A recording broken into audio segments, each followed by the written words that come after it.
вазорати тандурустӣ ва ҳифзи иҷтимоии аҳолии ҷумҳурии Тоҷикистон аз ҳолати нави сироятёбии коронавирус дар кишвар сахт нигарон буда, аҳолии мамлакатро ҳушдор медиҳад, то намуди нави вирусро ҷиддӣ қабул карда, бо мақсади солимии худ ва наздикон чораҳои беҳдоштиро риоя намоянд. дар ин бора 26 июл Ғафур Муҳсинзода, муовини вазири тандурустӣ ва ҳифзи иҷтимоии аҳолии кишвар, зимни нишасти матбуотӣ ба хабарнигорон иттилоъ дод. ӯ қайд намуд, ки намуди нави вируси COVID-19, ки дар Тоҷикистон паҳн гаштааст, аз намуди соли пеш тафовут дошта, фаъолнокиаш нисбатан зиёд мебошад.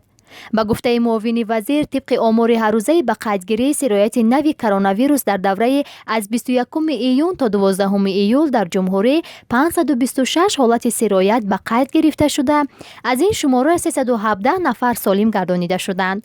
аз аввали ба қайдгирии сироятёбӣ дар кишвар 103 ҳолати фавт қайд шудааст. طبق таҳлилҳо, аз ҳисоби умумии сироятёфтагон ба шаҳри Душанбе 31%, вилояти Суғд 25%, вилояти Хатлон 26%, ноҳияҳои тобеи ҷумҳурӣ 15% ва вилояти Мухтори Кӯҳистони Бадахшон 4% рост меояд.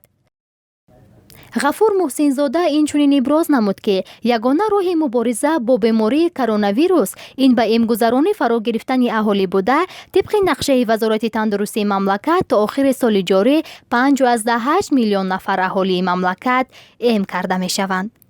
ҳадафи асосӣ дар он аст, ки аз шумораи умумии шаҳрвандои ҷумҳурии Тоҷикистон мо бояд 5.8 миллион нафарро ба ваксина фаро гирем ва фоизи фарогирӣ бояд 62.5% ташкил гирад. Исфандиёр Амакҷонов, Сайёра Шукурзода, барои YouTube канали Ҷавонон ТВ.